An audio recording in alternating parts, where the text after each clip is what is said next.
വിശദമായ വാർത്തകളിലേക്ക്. Ration card മുൻഗണനാ വിഭാഗങ്ങളിൽ അർഹതപ്പെട്ടവരെ ഉൾപ്പെടുത്തി സാമൂഹ്യ നീതി നടപ്പാക്കുകയാണ് സംസ്ഥാന സർക്കാർ ചെയ്യുന്നതെന്ന് മന്ത്രി വീണ ജോർജ്. കോഴഞ്ചേരി താലൂക്കിൽ പുതുതായി അനുവദിച്ച മുൻഗണനാ റേഷൻ കാർഡുകളുടെ വിതരണ ഉദ്ഘാടനം പത്തനംതിട്ട കളക്ടറേറ്റ് കോൺഫറൻസ് ഹാളിൽ നിർവഹിക്കുകയായിരുന്നു മന്ത്രി. ജനോപകാരപ്രദമായ ഒരു വലിയ കർത്തവ്യമാണ് സംസ്ഥാന പൊതുവിതരണ വകുപ്പ് ഏറ്റെടുത്തിരിക്കുന്നതെന്നും മന്ത്രി പറഞ്ഞു.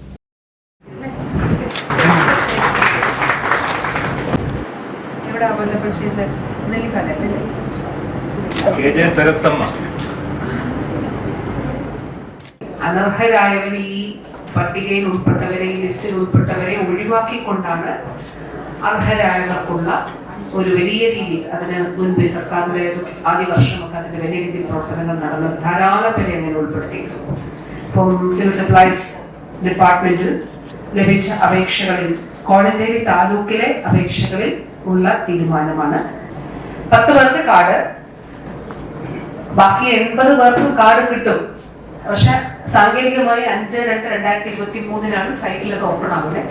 അതിന്റെ സർട്ടിഫിക്കറ്റ് ഇപ്പൊ തരും. അപ്പൊ അതിനുശേഷം കാർഡും കിട്ടും.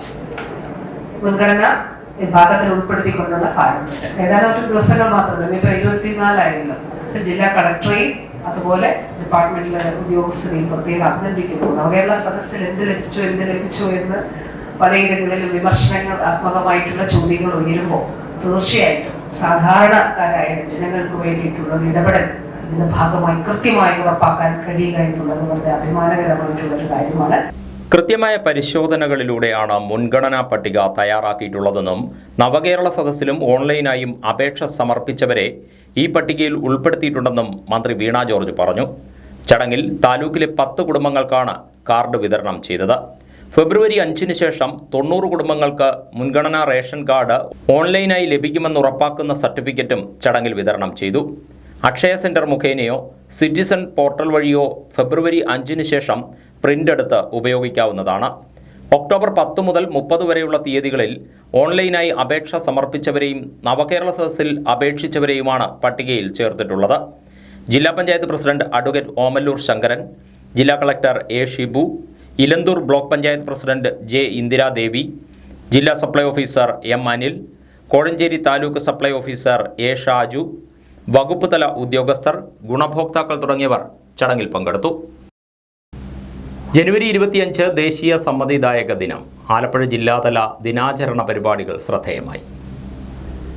ജില്ലാതല ആഘോഷ പരിപാടികൾ സെന്റ് ജോസഫ്സ് കോളേജിൽ പ്രശസ്ത കവിയും ഗാനരചയിതാവുമായ വയലാർ ശരചന്ദ്രവർമ്മ ഉദ്ഘാടനം ചെയ്തു.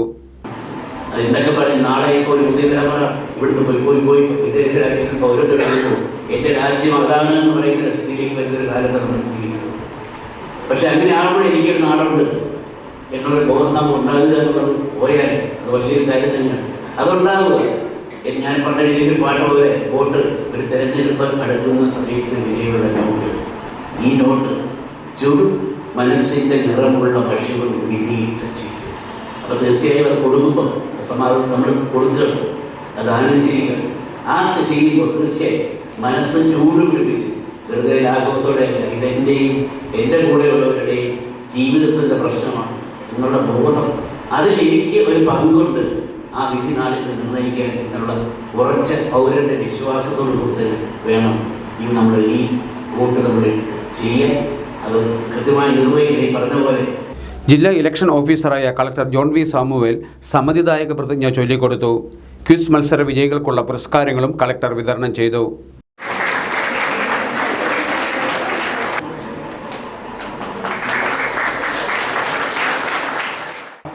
ഏതാനും ദിവസങ്ങൾ കൂടെ കഴിയുമ്പോൾ ഇന്ത്യ മഹാരാജ്യത്തെ ഒരു വമ്പിച്ച ജനാധിപത്യ പ്രക്രിയയിലേക്ക് നമ്മൾ പോവുകയാണ്.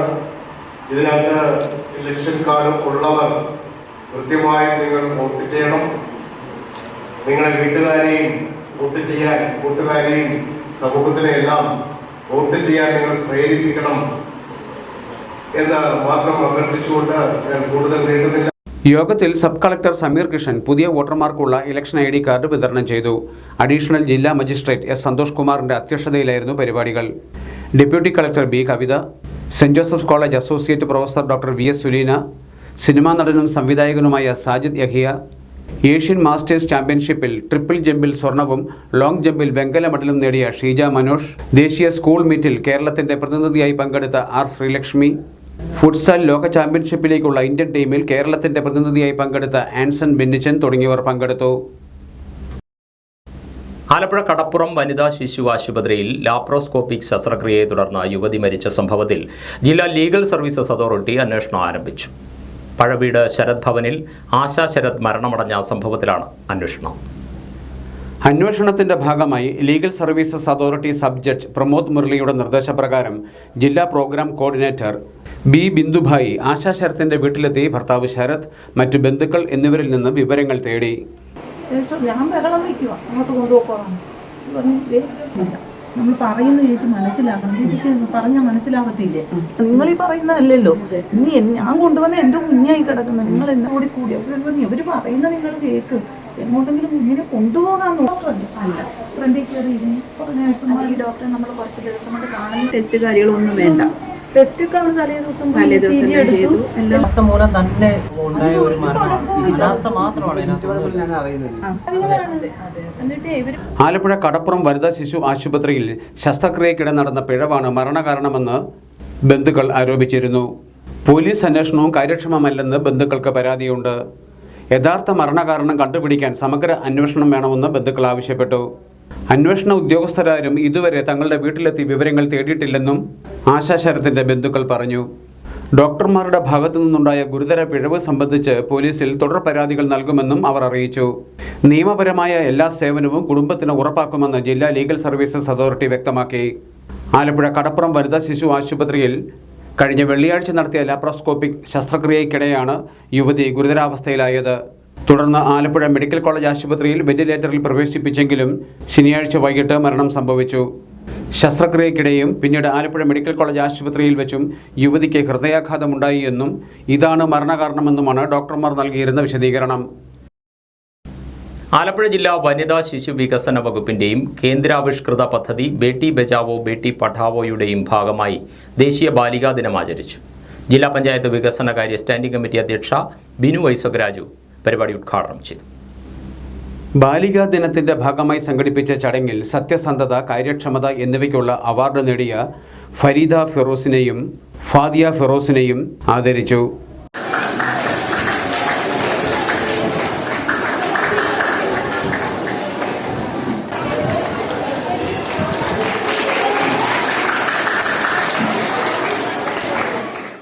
ആലപ്പുഴ ജില്ലാ വനിതാ ശിശു വികസന വകുപ്പിന്റെ ബേട്ടി ബച്ചാവോ ബേട്ടി പഠാവോയുടെ അംബാസഡറായി ഇവരെ പ്രഖ്യാപിക്കുകയും ചെയ്തു. ഉദ്ഘാടന യോഗത്തിൽ ജില്ലാ വനിതാ ശിശു വികസന ഓഫീസർ എൽ ഷീബ അധ്യക്ഷയായിരുന്നു. ICDS cell programme officer J Mayalakshmi, woman protection officer R Soumya, Alappuzha urban CDPO Ashalatha, mission Shakti Alappuzha ജില്ലാ കോർഡിനേറ്റർ സിജോയ് തോമസ് തുടങ്ങിയവർ സംസാരിച്ചു. BJP OBC മോർച്ച സംസ്ഥാന സെക്രട്ടറി രഞ്ജിത്ത് ശ്രീനിവാസൻ വധക്കേസിൽ ശിക്ഷാവിധി ഈ മാസം 30-ന്. Mavelikkara additional sessions judge VG ശ്രീദേവിയാണ് വിധി പറയുക. പോപ്പുലർ ഫ്രണ്ട് SDPI പ്രവർത്തകരായ 15 പേരും കുറ്റക്കാരാണെന്ന് കോടതി നേരത്തെ കണ്ടെത്തിയിരുന്നു. 15 പ്രതികളെയും നേരിട്ട് കേട്ട ശേഷമാണ് കോടതി ശിക്ഷാ തീയതി പ്രഖ്യാപിച്ചത്. ശിക്ഷയെക്കുറിച്ച് പ്രതികൾക്ക് പറയാനുള്ളത് കോടതി രേഖപ്പെടുത്തി. പലരും കുടുംബത്തെപ്പറ്റിയുള്ള ആശങ്കയും ആരോഗ്യ പ്രശ്നങ്ങളും തുറന്നു പറഞ്ഞു. കൊലപാതക കേസിൽ ഉൾപ്പെട്ടതിനെ തുടർന്ന് വീട്ടിൽ നിന്ന് ഇറക്കിവിട്ടെന്ന 5-ാം പ്രതിയും ശിക്ഷിക്കപ്പെട്ടാൽ തന്നെ വിയ്യൂർ സെൻട്രൽ ജയിലിലേക്ക് മാറ്റണമെന്ന് 6-ാം പ്രതിയും കോടതിയോട് അഭ്യർത്ഥിച്ചു. പ്രതികളുടെ സാമൂഹിക പശ്ചാത്തലം, ജയിലിലെ പെരുമാറ്റം, മാനസികാരോഗ്യ റിപ്പോർട്ട് എന്നിവ കോടതി പരിഗണിച്ചു. പ്രതികൾക്ക് മനപരിവർത്തനത്തിനുള്ള അവസരം കൊടുക്കണമെന്ന് പ്രതിഭാഗം ആവശ്യപ്പെട്ടു. രഞ്ജിത്ത് ശ്രീനിവാസന്റെ ഭാര്യയും അമ്മയും മക്കളും കോടതിയിലെത്തിയിരുന്നു. 2021 ഡിസംബർ 19-നാണ് രഞ്ജിത്ത് ശ്രീനിവാസൻ കൊല്ലപ്പെട്ടത്. കേസിൽ 90 ദിവസം കൊണ്ട് കുറ്റപത്രം തയ്യാറാക്കുകയും 9 മാസം കൊണ്ട് വിചാരണ പൂർത്തിയാക്കുകയും ചെയ്തു. പോപ്പുലർ ഫ്രണ്ട് ഓഫ് ഇന്ത്യയിൽ നിന്നും SDPI എന്ന് പറയുന്ന സംഘടനയിൽ പ്രവർത്തിക്കുന്ന ഈ പ്രതികൾ രഞ്ജിത്ത് ശ്രീനിവാസൻ എന്ന് പറയുന്ന ആളിനോടുള്ള വ്യക്തിപരവും രാഷ്ട്രീയപരവും അതേപോലെ തന്നെ മറ്റു ചില കാരണങ്ങൾ കൊണ്ടുള്ള വൈരാഗ്യങ്ങൾ കൊണ്ട് അയാളെ കൊലപ്പെടുത്തി എന്നുള്ളതാണ് പ്രോസിക്യൂഷൻ്റെ കേസ്. ആ കേസ് അതേപോലെ തന്നെ കോടതി ശരിയാണെന്ന് കണ്ടെത്തിയതിൻ്റെ അടിസ്ഥാനത്തിലാണ് പ്രതികൾ കുറ്റക്കാരാണെന്ന് കണ്ടെത്തുന്നത്. രണ്ട് പ്രതികൾ ഇന്ന് പ്രതികളുടെ അടുത്ത സമയത്ത് ഒരു പ്രതി പറഞ്ഞിട്ടുള്ളത്, 5-ാം പ്രതി പറഞ്ഞിട്ടുള്ളത് അയാളെ കുടുംബത്തിൽ നിന്ന് ഇറക്കി വിട്ടു എന്നുള്ള തരത്തിലുള്ള ഒരു പരാമർശം അയാൾ പറഞ്ഞിട്ടുണ്ട്. 6-ാം പ്രതി പറഞ്ഞിരിക്കുന്നത് അയാളെ തൃശ്ശൂർ സെൻട്രൽ ജയിലിലേക്ക് ശിക്ഷ അനുഭവിക്കാൻ വേണ്ടി അവിടേക്ക് വേണം. ബാക്കി ആരും പ്രത്യേകമായി പറയേണ്ടത്, ഈ കൂടുതലായി പറയാനുള്ളതിനകത്ത് പോപ്പുലർ ഫ്രണ്ട് എന്ന് പറയുന്ന സംഘടനയുമായിട്ടുള്ള അവരുടെ ബന്ധങ്ങൾ അല്ലെങ്കിൽ അങ്ങനത്തെ ഉള്ള തരത്തിൽ ഏതെങ്കിലും കളവായി ഉൾപ്പെടുത്തിയതാണ് എന്നുള്ള തരത്തിൽ ഒരു പരാമർശം ഒരു പ്രതി നടത്തിയിട്ടില്ല. ഷാൻ കൊലക്കേസിൽ ഇപ്പോഴും വിചാരണ ആരംഭിച്ചിട്ടില്ല. കഴിഞ്ഞ ആഴ്ചയാണ് പ്രോസിക്യൂട്ടറെ നിയമിച്ചത്. കേസ് ആലപ്പുഴ സെഷൻസ് കോടതി അടുത്ത മാസം 2-ന് പരിഗണിക്കും. ഡെങ്കിപ്പനി പ്രതിരോധ പ്രവർത്തനങ്ങൾ ഊർജിതമാക്കാൻ ചേർന്ന കൗൺസിൽ യോഗത്തിൽ ചങ്ങനാശ്ശേരി നഗരസഭയിൽ ബഹളം. പനി തീവ്രമായി വ്യാപിച്ചിരിക്കുന്ന വാർഡിലെ ശുചീകരണത്തിന് ആരോഗ്യ വിഭാഗത്തിനോട് ആവശ്യപ്പെട്ടിട്ടും നടപടി എടുത്തില്ലെന്ന് പ്രതിപക്ഷം ആരോപിച്ചു. ഡെങ്കിപ്പനി പ്രതിരോധ പ്രവർത്തനത്തിന് നഗരസഭ ആരോഗ്യ വിഭാഗത്തോട് ആവശ്യപ്പെട്ടിട്ടും നടപടി ഉണ്ടായില്ലെന്ന് പ്രതിപക്ഷാംഗം സന്തോഷ് ആന്റണിയാണ് പ്രധാനമായും ആരോപണം ഉന്നയിച്ചത്. ആവശ്യമായ പ്രവർത്തനങ്ങൾ നഗരസഭയുടെ മേൽനോട്ടത്തിൽ നടത്തിയെന്നും നഗരസഭ ഒന്നും ചെയ്തില്ല എന്നു വരുത്തി തീർക്കാനുള്ള ശ്രമമാണ് ഇതിന്റെ പിന്നിൽ നടക്കുന്നതെന്നും അധ്യക്ഷ ബീന ജോബി കുറ്റപ്പെടുത്തി.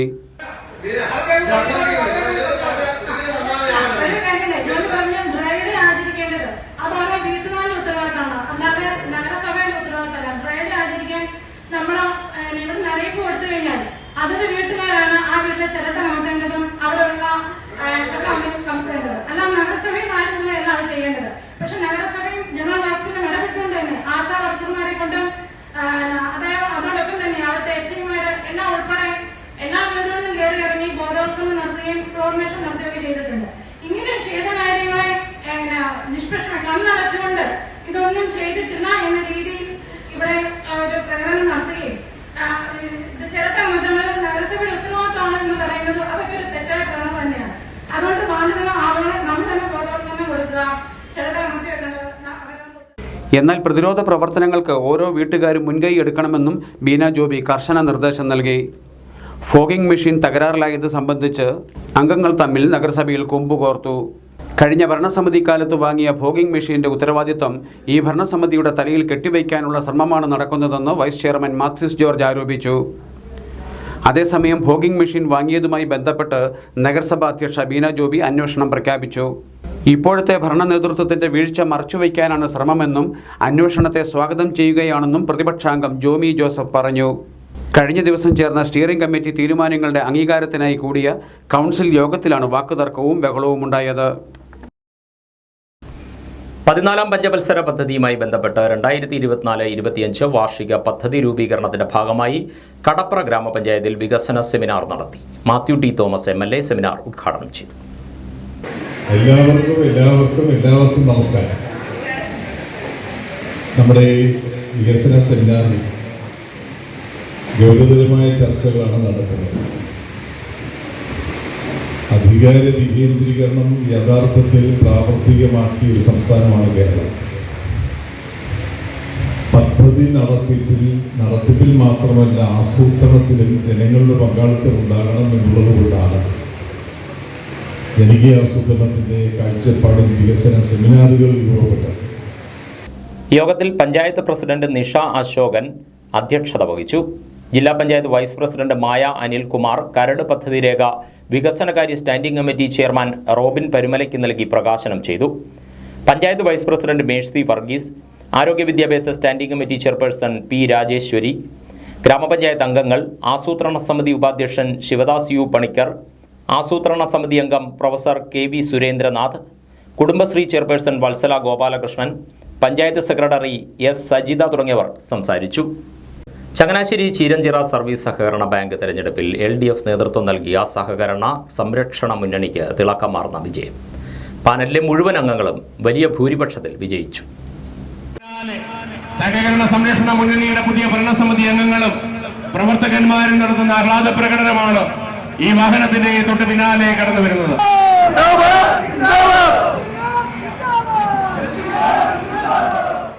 10 ജനറൽ വിഭാഗം, 3 വനിത, SC/ST വിഭാഗം, നിക്ഷേപക വിഭാഗം എന്നിങ്ങനെ 15 അംഗങ്ങളായിരുന്നു പാനലിൽ ഉണ്ടായിരുന്നത്. ബുധനാഴ്ച നടന്ന തെരഞ്ഞെടുപ്പിൽ ഇവരെല്ലാവരും തന്നെ വലിയ ഭൂരിപക്ഷത്തിൽ വിജയം നേടി. UDF നേതൃത്വം കൊടുത്ത മുന്നണിയിലെ ആരും ജയിച്ചില്ല എന്നത് ശ്രദ്ധിക്കപ്പെടുകയും ചെയ്തു. Professor James Manimala, Joseph M Antony Marattukulam, TP Sreenath തുടങ്ങിയവർ വിജയിച്ചവരിൽ ഉൾപ്പെടുന്നു.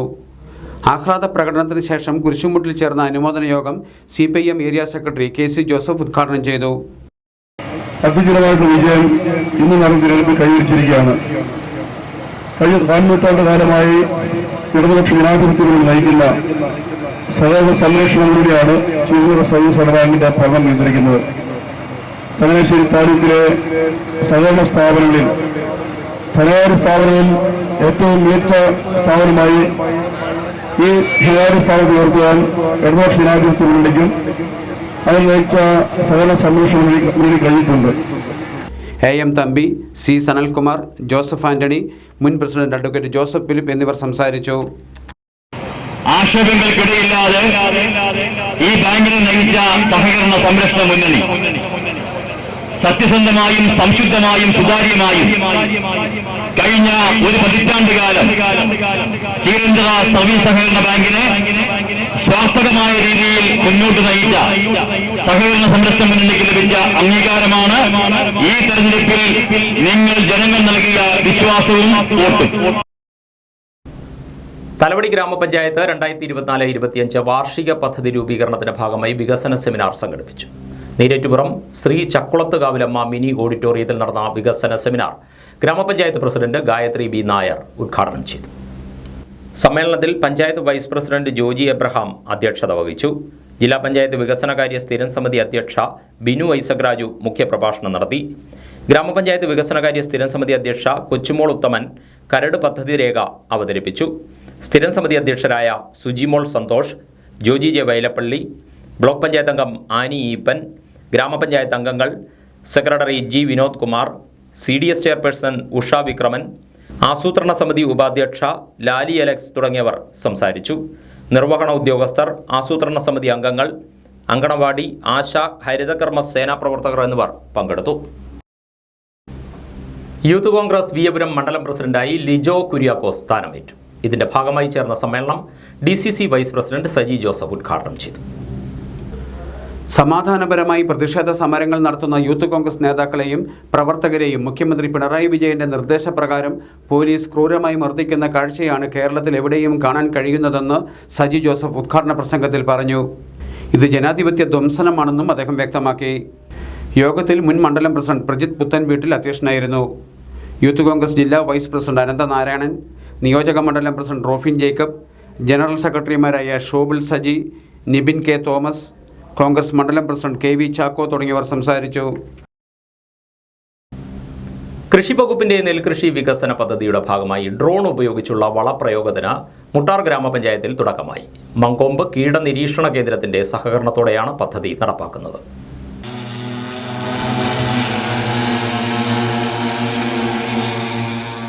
പദ്ധതിയുടെ ഉദ്ഘാടനം താനത്ത് മുട്ടാർ വടക്ക് കിഴക്ക് പാടശേഖരത്തിൽ Veliyanad block panchayat vice president Beena Joseph നിർവഹിച്ചു.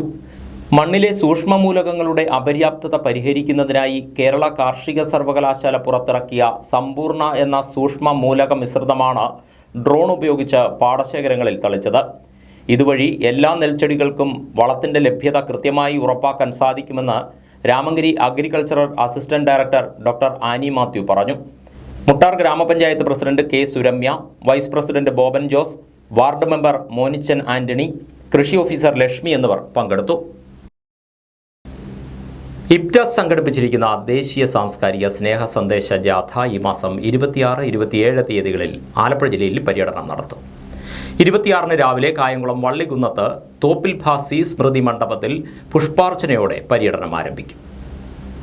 ഇബ്റ്റയുടെ നേതൃത്വത്തിൽ ദേശീയ കമ്മിറ്റിയുടെ ആഹ്വാനപ്രകാരം ധായ് ആഘർ പ്രേം എന്നൊരു സാംസ്കാരിക ജാഥ ഇന്ത്യയിലൊട്ടാകെ 22 സംസ്ഥാനങ്ങളിലൂടെയും കേന്ദ്രഭരണ പ്രദേശങ്ങളിലൂടെയും സഞ്ചരിക്കുകയാണ്. കഴിഞ്ഞ സെപ്റ്റംബർ 28 ഭഗത് സിംഗിന്റെ ജന്മദിനത്തിൽ രാജസ്ഥാനിലെ ആൽവാറിൽ നിന്ന് ആരംഭിച്ച ജാഥ മഹാത്മജിയുടെ രക്തസാക്ഷിത്വ ദിനമായ ജനുവരി 30 ഡൽഹിയിലെ രാജ്ഘട്ടിൽ സമാപിക്കുകയാണ്. ഇതിന്റെ ഭാഗമായി എല്ലാ സംസ്ഥാനങ്ങളിലും ജാഥ നടന്നു വരികയാണ്. വൈക്കത്ത് വെച്ച് നടന്ന ഇപ്റ്റ സംഘടിപ്പിച്ച ദേശീയ സെമിനാറിൽ ഇപ്റ്റയുടെ ആദരണീയനായ president legendary theatre person Prasanna കേരളത്തിലെ ജാഥ ഉദ്ഘാടനം ചെയ്തു. പുഷ്പാർച്ചനയ്ക്ക് ശേഷം ചാരുമൂട്ടിൽ നടക്കുന്ന സമ്മേളനത്തിൽ ഇപ്റ്റ സംസ്ഥാന general secretary advocate N Balachandran ജാഥ ഉദ്ഘാടനം ചെയ്യും. തുടർന്ന് വിവിധയിടങ്ങളിൽ ജാഥ പര്യടനം നടത്തും. വൈകിട്ട് അമ്പലപ്പുഴയിൽ സാംസ്കാരിക സായാഹ്നത്തോടെ ആദ്യ ദിവസത്തെ പര്യടനം സമാപിക്കും. 27-ന് ആലപ്പുഴ വലിയ ചുടുകാട്ടിൽ പുഷ്പാർച്ചന നടത്തി രണ്ടാം ദിവസത്തെ പര്യടനം ആരംഭിക്കും. വൈകിട്ട് വയലാർ രക്തസാക്ഷി മണ്ഡപത്തിൽ ജാഥ സമാപിക്കും. 6 മണിക്ക് സമാപന സമ്മേളനം ഇപ്റ്റ ദേശീയ വൈസ് പ്രസിഡന്റ് TV ബാലൻ ഉദ്ഘാടനം ചെയ്യും. ജില്ലയിലെ 23 കേന്ദ്രങ്ങളിൽ വിവിധ സാംസ്കാരിക സംഘടനകളുടെ നേതൃത്വത്തിൽ ജാഥയ്ക്ക് സ്വീകരണം നൽകും. ഇപ്റ്റ സംസ്ഥാന സെക്രട്ടറി R ജയകുമാർ, ജില്ലാ സെക്രട്ടറി സുരേഷ് കണ്ടനാടൻ, ഗിരീഷ് അനന്തൻ, അരുൺ ബാബു എന്നിവർ വാർത്താ സമ്മേളനത്തിൽ പങ്കെടുത്തു. നെൽകൃഷിക്കായുള്ള ഒരുക്കങ്ങൾ ആരംഭിച്ചതോടെ പാടശേഖരങ്ങളിലെ ജോലിക്കായി അന്യസംസ്ഥാന തൊഴിലാളികളും എത്തിത്തുടങ്ങി. മാന്നാറിന്റെ പടിഞ്ഞാറൻ പ്രദേശത്തെ കുരട്ടിശ്ശേരി പുഞ്ചയിലേക്ക് ദിവസേന എത്തുന്നത് 100 കണക്കിന് ഇതര സംസ്ഥാന തൊഴിലാളികളാണ്. നാട്ടുകാരായ തൊഴിലാളികളെ കിട്ടാതായതോടെയാണ് കർഷകർ കൃഷി ജോലികൾക്കായി അന്യസംസ്ഥാനക്കാരെ ആശ്രയിച്ചു തുടങ്ങിയത്. പുലർച്ചെ ടൗണിൽ ബസ്സുകളിൽ വന്നിറങ്ങി മാന്നാറിന്റെ പടിഞ്ഞാറൻ മേഖലയിലേക്ക് 100 കണക്കിന് അന്യസംസ്ഥാന തൊഴിലാളികളാണ് കൂട്ടമായി നടന്നു നീങ്ങുന്നത്. രാവിലെ 6:30 മുതൽ തുടങ്ങും ഈ ഒഴുക്ക്. മാന്നാർ തൃക്കുരട്ടി ജംഗ്ഷനിൽ നിന്നും പടിഞ്ഞാറ് പാവുക്കര ഭാഗത്തേക്കുള്ള റോഡുകളിലൂടെ സഞ്ചരിച്ച് ഇവർ എത്തുന്നത് കുരട്ടിശ്ശേരി പാടശേഖരങ്ങളിലേക്കാണ്. ബസ്സിറങ്ങി കുറേ ദൂരം നടന്നെത്തിക്കഴിഞ്ഞാൽ ഒരു ചായ കുടി, പിന്നീട് അവരവർ ജോലിയേറ്റിട്ടുള്ള പാടങ്ങളിലേക്ക്. പെരുമ്പാവൂർ കഴിഞ്ഞാൽ അന്യസംസ്ഥാന തൊഴിലാളികൾ ഏറെ തമ്പടിച്ചിരിക്കുന്ന തിരുവല്ല പായിപ്പാട് ഭാഗത്തു നിന്നാണ് ഇവർ പുലർച്ചെ ഭക്ഷ്യവസ്തുക്കൾ ഉൾപ്പെടെയുള്ള സാധനങ്ങളടങ്ങിയ സഞ്ചിയും തൂക്കി മാന്നാറിൽ ബസ് ഇറങ്ങുന്നത്. സൈക്കിളിൽ ചെന്നിത്തല ഭാഗത്തു നിന്നും എത്തുന്ന തൊഴിലാളികളും ഇവർക്കൊപ്പമുണ്ട്. ഏകദേശം 600ഓളം അന്യസംസ്ഥാന തൊഴിലാളികൾ കുരട്ടിശ്ശേരി പാടശേഖരങ്ങളിൽ ഇപ്പോൾ എത്തുന്നുണ്ടെന്ന് കർഷകർ പറയുന്നു. ഏറ്റവും കുറഞ്ഞത് ഡെയിലി 150 പേരെങ്കിലും വന്നുകൊണ്ടിരിക്കുന്നുണ്ട്. 150 പേര് വന്ന് അവരാവശ്യമാണ്. നമുക്ക് കുരട്ടിശ്ശേരി പുഞ്ചയിൽ ഇപ്പോൾ ഇവരില്ലാതെ കൃഷിയില്ലാത്തൊരു സാഹചര്യം സംജാതമായിരിക്കുകയാണ്. ഇപ്പം ഏക്കറിന് 8,000 രൂപയാണ് ഇപ്പോൾ നടിച്ചത്. അത് ലേബറായിട്ട് പോകുകയാണെങ്കിൽ 1000 രൂപ നടിച്ചിൽ കൂലി അവർക്ക് കൊടുക്കും. ഇവർക്ക് 8,000 രൂപ ഒരു ഏക്കറിന് 6 പേരെ നിർത്തിയാലേ ഇവർക്ക് മുതലാകുന്നുള്ളൂ. ആ കണ്ടീഷനിലാണ് ഇപ്പോൾ നാട്ടിലെ തൊഴിലാളികളെ കിട്ടാതായതും പുതുതലമുറയ്ക്ക് കൃഷിജോലി ചെയ്യാനുള്ള താൽപ്പര്യക്കുറവുമാണ് കാർഷിക മേഖലയിലും മറുനാടൻ തൊഴിലാളികളെ ആശ്രയിക്കേണ്ട അവസ്ഥയിലെത്തിയത്. കേരളത്തിലെ കൃഷിരീതികൾ ഇവർക്ക് തികച്ചും അന്യമാണെങ്കിലും കർഷകർക്ക് ഇവരാണ് ഇപ്പോൾ ആശ്രയം. ചുരുക്കി പറഞ്ഞാൽ നിലമുഴലും ഞാറുനടലും വിളവെടുപ്പും കൊയ്ത്തും കറ്റമെതിക്കലുമെല്ലാം ഇതര സംസ്ഥാനക്കാരനും ഭക്ഷണം കഴിക്കാൻ മാത്രം മലയാളിയും എന്ന നിലയിലേക്കാണ് കാര്യങ്ങളുടെ പോക്ക്. വരും കാലങ്ങളിലും അന്യസംസ്ഥാന തൊഴിലാളികളെ ആശ്രയിക്കാതെ കൃഷി നടത്താൻ കഴിയില്ലെന്നാണ് കർഷകരും പറയുന്നത്. അന്യസംസ്ഥാന തൊഴിലാളികളില്ല എങ്കിൽ കുരട്ടിശ്ശേരി പുഞ്ചയിലെ നെൽകൃഷി അവതാളത്തിലാകുന്ന സ്ഥിതിവിശേഷം അടുത്ത വരും കാലങ്ങളിൽ ഉണ്ടായിക്കൊണ്ടിരിക്കുന്നത്. ഇതാണ് ഇപ്പോഴത്തെ സാഹചര്യം. കൃഷിയിടങ്ങളിൽ ഉപയോഗിക്കുന്ന പ്രത്യേക വാക്കുകളും നാടൻ ഭാഷാപ്രയോഗങ്ങളും ഇതര സംസ്ഥാനക്കാർക്ക് മനസ്സിലാവുന്നില്ലെന്ന സങ്കടം കർഷകർക്കുണ്ട്. ഏറെ വർഷങ്ങളായി ഇവിടെ പണിയെടുക്കുന്ന മുതിർന്ന അന്യസംസ്ഥാന തൊഴിലാളികളിലൂടെയാണ് ഈ പ്രശ്നം പരിഹരിക്കപ്പെടുന്നത്. പാടശേഖരങ്ങളിൽ കൃഷി ആരംഭിച്ച സമയമായതിനാൽ തൊഴിലാളി ക്ഷാമം മുതലെടുത്ത് അന്യസംസ്ഥാന തൊഴിലാളികൾ കൂലി കൂടുതൽ ആവശ്യപ്പെടുന്നത് കർഷകർക്ക് തിരിച്ചടിയാകുന്നുണ്ട്. കഴിഞ്ഞ വർഷം 750 രൂപ മുതൽ 800 രൂപ വരെയായിരുന്നു കൂലിയെങ്കിൽ ഇപ്പോൾ ആവശ്യപ്പെടുന്നത് 900 മുതൽ 1000 രൂപ വരെയാണ്. അന്യസംസ്ഥാന തൊഴിലാളികളെ സപ്ലൈ ചെയ്യുന്ന ഏജന്റുമാരാണ് കൂലി കൂടുതൽ ആവശ്യപ്പെടുന്നത്. ഒരേക്കർ പാടത്ത് ഞാറു നടുന്നതിന് 7000 ആയിരുന്നിടത്ത് 8000 രൂപയാണ് ഇപ്പോൾ ഏജന്റുമാർ കൈപ്പറ്റുന്നത്. ഇപ്പോൾ പാടത്ത് ജോലികൾ വർദ്ധിച്ചതോടെ ചോദിക്കുന്ന കൂലി നൽകുക മാത്രമേ കർഷകർക്ക് നിർവാഹമുള്ളൂ. ആലപ്പുഴ, കോട്ടയം, പത്തനംതിട്ട ജില്ലകളിലെ വാർത്തകൾക്കും ലൈവ് പ്രോഗ്രാമുകൾക്കുമായി മാന്യപ്രേക്ഷകർ കുട്ടനാട് കേബിൾ വിഷൻ എന്ന ഞങ്ങളുടെ യൂട്യൂബ് ചാനൽ സബ്സ്ക്രൈബ് ചെയ്യുക. ഇനി ഇന്നത്തെ സ്വർണ്ണവില. ഇന്നത്തെ സ്വർണ്ണവില നിങ്ങൾക്കായി സമർപ്പിക്കുന്നു സ്വപ്ന ജ്വല്ലറി. അഴകേറും സ്വപ്നങ്ങൾക്ക് നിറവേകും സ്വപ്ന ജ്വല്ലറി, ചങ്ങനാശ്ശേരി. സ്വർണം ഗ്രാമിന് 5750 രൂപ, പവന് 46,000 രൂപ. വാർത്തകൾ കഴിഞ്ഞു. നമസ്കാരം.